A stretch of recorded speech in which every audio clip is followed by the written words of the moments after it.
Can I fix it in exchange for food? They mocked the black beggar, his motor racing legend. Listen, Grandpa. This isn't Soup Kitchen, laughed Ethan, the youngest technician at Elite Car Service, when the black man in his 50s approached the entrance. His garments were tattered, his gray hair disheveled, but his eyes had a peculiar shine as he looked at the BMW M5 that had been sitting with its hood open for 3 days. Victor, the garage owner, didn't even glance up from his documents when he saw the figure nearing. Ryan, call security. These folks appear here every day requesting cash. I'm not requesting money, the man stated calmly, his voice carrying a subtle command that none of them knew how to decipher. I'm requesting labor. I can repair this BMW in exchange for a meal. The entire garage erupted in laughter. Ethan almost dropped the tool he was holding, while Ryan, the veteran technician with 20 years of expertise, shook his head in disbelief. Man, did you hear that? Ryan yelled to his co-workers. The vagrant wants to repair a $200,000 BMW, but the man was not daunted. His eyes examined the exposed motor with an accuracy that went unnoticed by everyone except Emily Kim, the only female worker in the workshop, who observed the scene from the rear. Something about his stance, the way he evaluated the motor, aroused her interest. What's wrong with the vehicle? He inquired, disregarding the amusement. What's the issue? Victor finally stood from his seat, annoyed. The issue is that you're in my garage, acting like he has some right to be here. The man did not react to the taunt. Instead, he inclined his head slightly, hearing the motor Ryan had just activated for yet another unsuccessful trial. Direct injection setup, he said calmly. Fuel pressure detector malfunctioning. That's why the motor halts at high speeds. It's not a physical problem. It's digital. The quiet that followed was uncomfortable. Ryan had spent 3 days searching for exactly this kind of defect without success. Just by hearing, Ethan asked, less derisive now, how the heck do you know that just by hearing? But Victor quickly regained his haughtiness. Fortunate assumption. Anyone can speculate and strike by chance. The man grinned for the first time, a grin that carried recollections of better times. It wasn't an assumption. That particular sound occurs when the detector transmits inconsistent information to the control module. The motor cuts off the fuel supply as a safety precaution. Emily approached, intrigued. There was something recognizable about that technical description, about the assurance with which he spoke about systems she knew were too intricate for casual awareness. And how do you know so much about BMW? She inquired, ignoring the furious stares from her colleagues. The man paused for a moment as if deciding how much to disclose. I've worked with performance vehicles before. Where? Victor asked mockingly. At the scrapyard. More laughter filled the workshop, but this time the man did not grin. For an instant, something shadowy passed through his eyes. An old sorrow he carried like an unseen mark. In various locations, he replied vaguely. I can demonstrate I'm correct about the detector. I just need the analysis device. Ethan pointed to a costly apparatus in the corner of the workshop. Do you know how to use a sophisticated OBD reader? I do. The reply was so straightforward and assured that even Victor was curious despite himself. Okay, Victor said finally with a harsh smile. I'll give you an opportunity. If you identify the problem accurately, I'll give you $20 and a sandwich. But if you're incorrect, I never want to see his embarrassment near my garage again, and I'll record his embarrassment to share online. The man nodded calmly, as if wagers like this were routine in his existence. But as he walked toward the reader, Emily noticed something the others overlooked. His hands weren't trembling with anxiety. They were trembling with restrained eagerness, like someone who was about to unveil a part of himself that he had kept concealed for a long time. There, in front of all those gazes full of disdain and cruel entertainment, he stood firm like someone who held a mystery too potent to be revealed. Before the proper moment, if this tale of bias and surmounting hardship touched your heart, don't forget to join the channel to discover how a simple instant of embarrassment would become the trigger for a disclosure that no one would ever forget. The reader activated with a shrill tone, and everyone in the garage gathered around to watch what they anticipated to be a mortifying display. Victor had already pulled out his mobile device, capturing every action as Ethan and Ryan placed wagers on how long it would take for the tramp to surrender. $20! He doesn't even know how to activate this thing, Ryan whispered to Ethan, loud enough to be overheard. But the man linked the analysis. Cable to the BMW's OBD port with an simplicity that made Emily frown. His fingers maneuvered the reader's menus as if it were a natural extension of his hands, accessing analysis levels that Ryan had rarely utilized in his 20 years on the job. Impossible, Ethan muttered when he saw the man directly access the motor management setup. How does he know these entry codes? The man disregarded the remarks, completely concentrated on the equipment display. For a few moments, the only noise in the workshop was the digital tone of the reader as he reviewed technical data at remarkable velocity. There it is, he said calmly, indicating the display. Code P0294, fuel pressure detector out of limits. Just as I said. The quiet was uncomfortable. Ryan approached the apparatus, verified the reading, and his face lost color. That's correct, he conceded unwillingly. 3 days of hunting and this guy nailed it in 5 minutes. Victor quickly stowed his mobile device, clearly irritated that he hadn't obtained the embarrassment he had hoped to capture. Beginner's fortune, he grumbled. Anyone can push buttons randomly until they succeed. Random buttons. The man turned to Victor for the first time, a hazardous sparkle in his eyes. Do you want me to clarify why this specific detector fails on this model when the fuel filter isn't replaced at the suggested intervals? The query caught Victor off guard. He had no notion how to respond. Ethan tried to reclaim control of the situation. Okay, you got fortunate this time, but wagering on an intuition doesn't make you a technician. An intuition? The man grinned, but there was no humor in that look. I can enumerate 3 other issues this vehicle will have in the next 6 months if they aren't addressed now. How can you know that? Emily asked, nearing him. There was something about his assurance that aroused her professional interest. The man paused again as if deciding how much to disclose. Because I've observed this pattern of breakdowns hundreds of times. BMW M5 2011 to 2015 has a foreseeable sequence of problems when poorly serviced.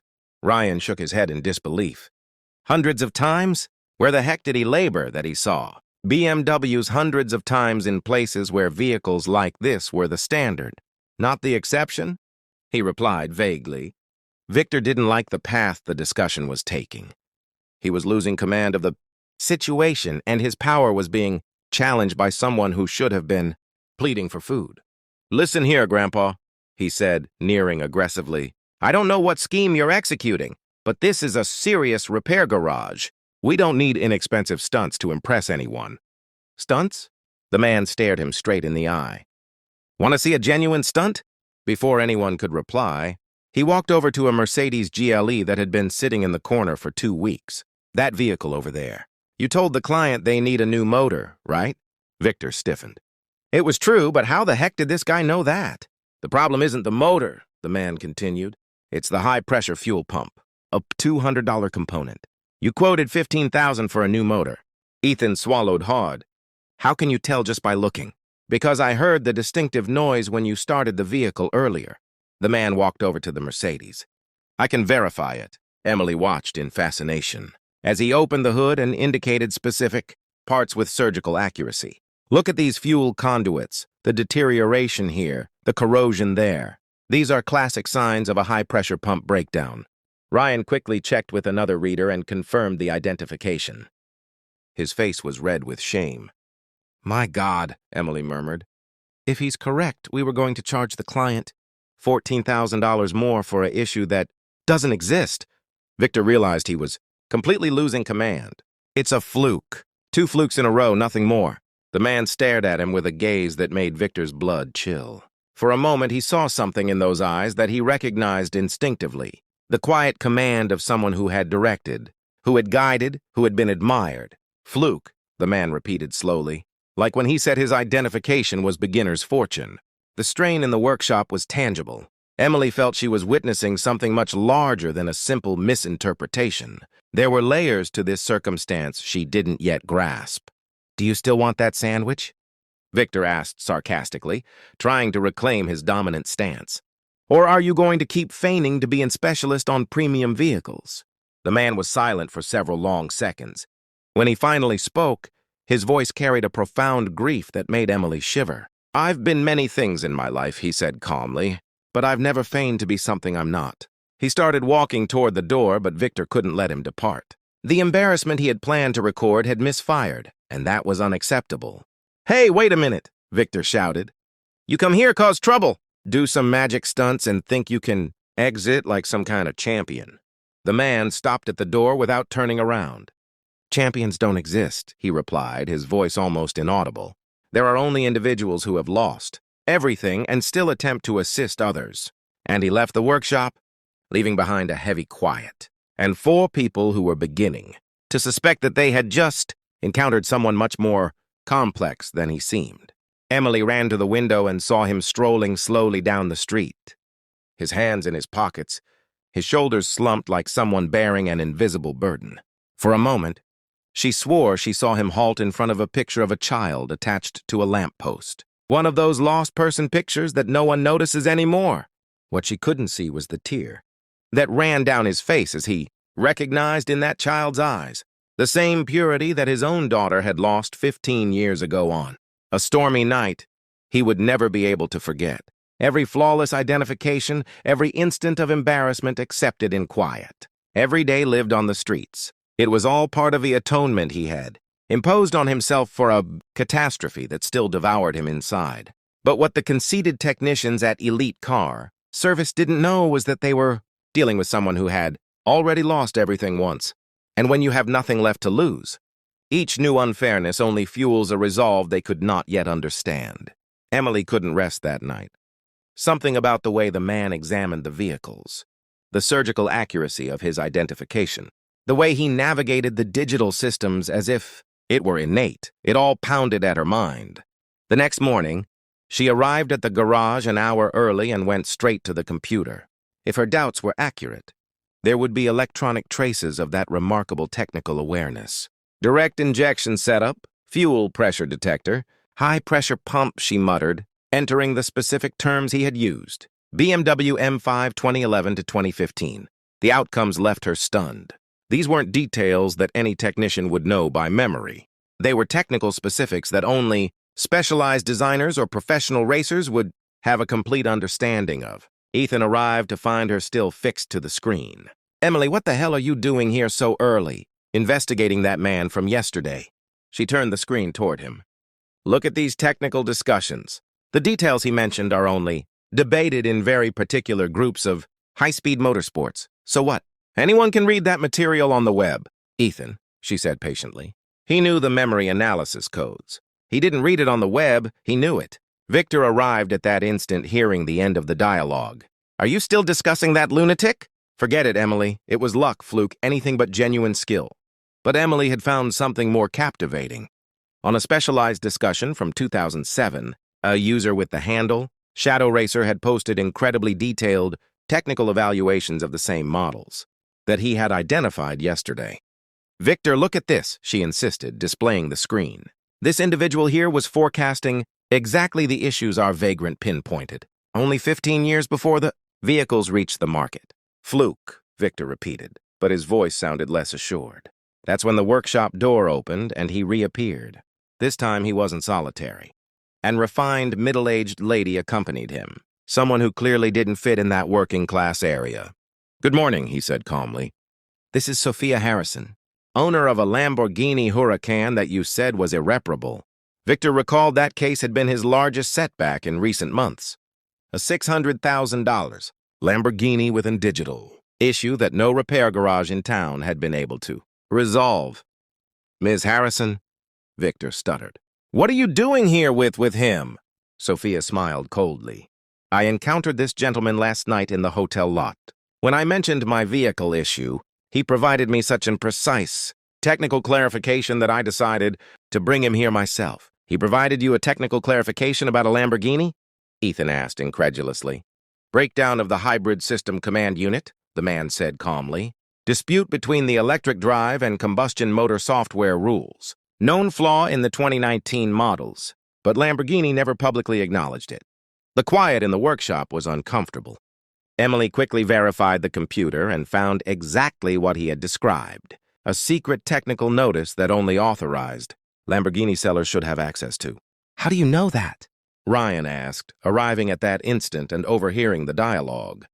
The man hesitated, that same elusive gaze from before. I've worked with high-speed vehicles. Where? Victor insisted, his haughtiness giving way to something resembling unease various places over the years. Sophia noticed the strain in the air. Well, if you don't want to repair his vehicle, I can take it elsewhere. No, Victor hurriedly said. Of course we want to repair it. It's just that he, the man calmly indicated at Victor, said his awareness was just spectacle. The circumstance was getting awkward. Sophia was clearly in vital client, and her presence there with the tramp was making Victor sweat coldly. Maybe we can strike an agreement, the man said. If I repair Ms. Harrison's Lamborghini, you give me a genuine chance to display what I know, not to gain a sandwich, but to labor. Victor looked at Sophia, then at the man, quickly computing. If he failed, he would be embarrassed in front of an affluent client. If he succeeded, well, Victor didn't even want to consider that possibility. What if you don't succeed? Victor asked. If I don't succeed, I'll never return here again. And you can record my exit and share it wherever you want, Emily observed, captivated as the two men stared at each other. There was something about this discussion that went far, beyond a simple automotive identification. All right, Victor finally consented, but you have 2 hours. If you don't repair it in that time, you're out of here permanently. The man nodded and walked over to the Lamborghini. His hands touched the hood with an almost sacred respect, as if he were reuniting with an old companion after years of separation. Sophia approached Emily. There's something unique about this man, she whispered. Last night, when he clarified the issue with my vehicle, it was like hearing an expert discussing his craft. Emily nodded, observing as he opened the hood of the Lamborghini with exact, assured movements. May I ask you a query, Mrs. Harrison? How exactly did you two encounter? He was seated on the curb gazing at a small picture and weeping softly. When I neared to offer aid, he asked me if I had kids. Sophia wiped her eyes. He said he lost his a long time ago and has been attempting to find a purpose ever since. The disclosure struck Emily like a blow to the gut. Suddenly it all made sense. The grief in his eyes, the way he discussed vehicles as if they were more than devices, the silent acceptance of embarrassment. Meanwhile, the man labored on the Lamborghini with a total focus that entranced everyone in the workshop. Every action was measured. Every choice was exact. It was like observing a doctor saving a life. 2 hours passed like 2 minutes. When he finally looked up, his eyes gleamed with a contentment he hadn't displayed since he first appeared there. Done, he said simply. Sophia started the vehicle and it hummed like a content feline. The difference was audible. Where before there had been odd sounds and reluctance, now there was only pure managed energy. My God, she murmured, tears in her eyes.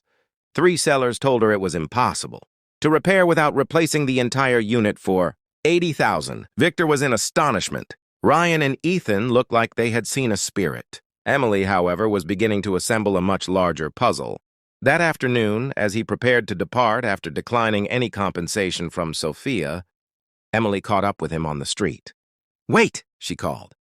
I need to inquire something. He stopped but didn't turn around fully. You're not an ordinary technician, are you? He was silent for several long seconds. When he finally spoke, his voice carried the burden of years of suppressed agony. I've been many things in my life. Technician was never one of them. Then what were you? For a moment, when he turned to gaze at her, Emily saw beyond the disheveled look, beyond the grief, beyond the surrender.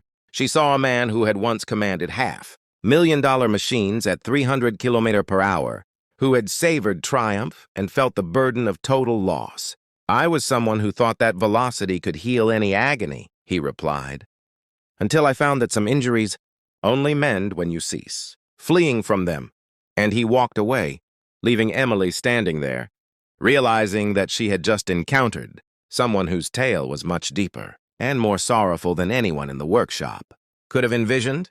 That night, she would return to the computer with a new doubt, and what she would uncover about that man would alter not only her view of him, but everything she thought she knew about myths, collapses, and improbable second opportunities. Emily spent the entire night investigating.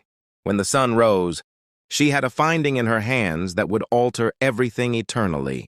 Michael Johnson, she murmured, staring at the computer display. 3-time Formula One global champion known as the Phantom for his skill to emerge from nowhere and secure impossible. Contests. The images showed a younger man with dark hair, clutching awards and sparkling wine, surrounded by masses chanting his name. The same face that yesterday had been embarrassed for a sandwich. Further investigation revealed the catastrophe. In 2009, during a contest in Monaco, an error by the team caused his vehicle to collide at 300 km per hour. He endured, but his 8-year-old daughter, who was observing from the stands, had a cardiac arrest from the shock and perished in the clinic. His spouse couldn't pardon him and took her own life 6 months later. Michael Johnson vanished from the public view that same year, sold everything, contributed millions to charity, and disappeared. Until yesterday when he appeared, requesting to mend a vehicle in exchange for food. Emily arrived at the workshop resolute, but found a shock. Victor was capturing a derisive clip on his mobile device. "Guys, you won't trust the tale I have to narrate," he said to the camera. Yesterday, a vagrant appeared here who believed he was a technician. The guy was so desperate he proposed to labor in exchange for nourishment. Ethan and Ryan laughed in the background, reenacting the man's instance of embarrassment. "The funniest part," Victor continued, "is that the elderly man did some stunts with a reader and now believes he's a specialist on premium vehicles. I'm going to share this and obtain thousands of views with his face on it." Emily felt her blood seethe. "Victor, you can't share that." "Why not? It's complimentary content. Destitute man attempts to be a technician and fails. Terribly is going to go viral because you're about to become the largest fool on the web." Victor stopped capturing, irritated. "What are you discussing?" Emily opened her portable computer and turned the display so everyone could view. "Folks, permit me to present Michael the Phantom Johnson, 3-time Formula One global champion, victor of 23 Grand Prix contests, and regarded one of the most gifted drivers in the annals of motorsports." The quiet in the workshop was overwhelming. Victor gazed at the display, then at Emily, then back at the display. That's implausible," Ethan stammered. The guy was begging for nourishment. "The guy," Emily continued unyieldingly, "lost everything after a personal catastrophe and has been residing on the streets for 15 years. And yesterday, you embarrassed a global myth because he appeared different than you anticipated." Ryan approached the display, examining the images. "My God, it's him himself. I had posters of this man in my chamber when I was an adolescent." Victor was as colorless as a cloth. But he didn't utter anything. Why didn't he utter who he was? Because men like Michael Johnson don't have to verify anything to individuals like you, Emily replied coldly. At that instant, the door opened and Michael entered, followed by Sophia Harrison and 3 other stylishly attired individuals. "Good morning," he said calmly. "I brought some associates who would like to view the workshop." Victor swallowed as he identified one of the figures. Alexander Hayes, CEO of Hayes Vehicle Corporation, the biggest premium vehicle dealership network on the East Coast. "Mr. Johnson," Hayes said deferentially. When Sophia informed him about his remarkable identifications, he had to come witness for himself. "He's proposing his role of technical supervisor of our performance section. Commencing wage of $500,000 a year plus revenue distribution. Our proposal is $2 million a year." Michael listened silently, but his eyes met Victor's. Fascinating. How individuals alter their conduct when they discover who you truly are. Emily approached him with a portable computer. "Michael, you need to view something." She displayed the clip Victor was capturing. Michael observed silently as Victor and the others derided him, planning to make his embarrassment go viral on social platforms. "You were going to share this?" Michael asked Victor, his voice perilously calm. Victor attempted to clarify, but his words emerged muddled. "I didn't know. I'm apologetic. I didn't know that I was renowned, that I had wealth." Michael moved nearer to him. "Or didn't you know that I was a human being who merited basic esteem?" Alexander Hayes overheard the dialogue, and his look changed entirely. "Victor Thompson, accurate. Are you the proprietor of this repair garage?" "Yes, sir," Victor replied anxiously. "Well, I just terminated the upkeep agreement my firm had with you.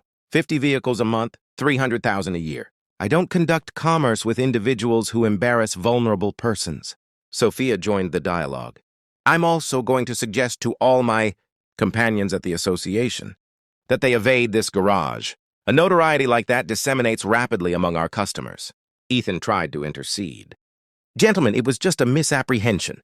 "Misapprehension?" Michael asked. You chuckled at his look, labeled him insane, proposed $20 for a task worth thousands, and planned to utilize him as a jest on the web. Which part was the misapprehension? Emily pulled out her mobile device. Actually, I captured everything yesterday.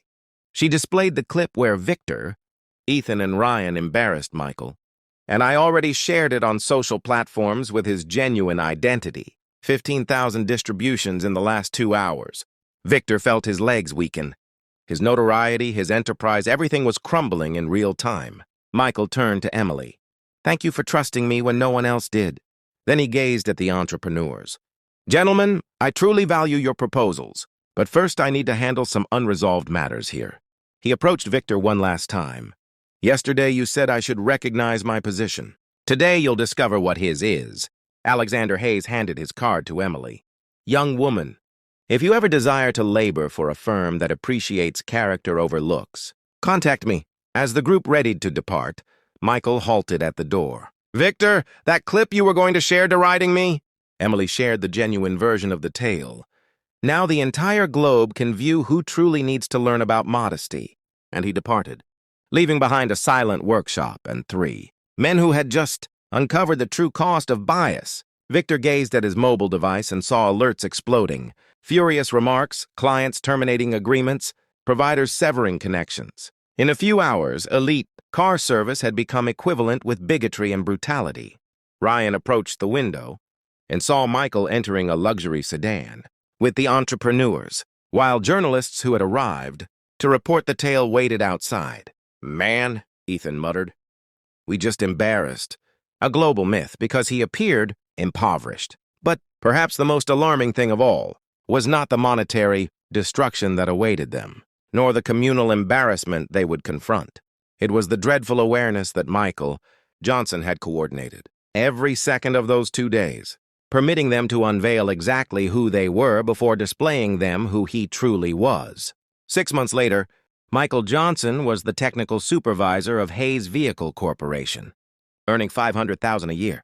His rags to riches tale had become a streaming service film, motivating millions of individuals around the globe. Elite car service shut its doors after 2 months. Victor lost everything. His residence, his vehicle, his notoriety. Ethan and Ryan were dismissed and had to relocate out of town to evade the viral embarrassment. Emily, the only one who supported him, was employed by Michael's crew with a wage 3 times greater. Bias doesn't just obscure those who differentiate, Michael said in a discussion. It obscures a whole community to remarkable abilities, concealed behind looks they can't perceive.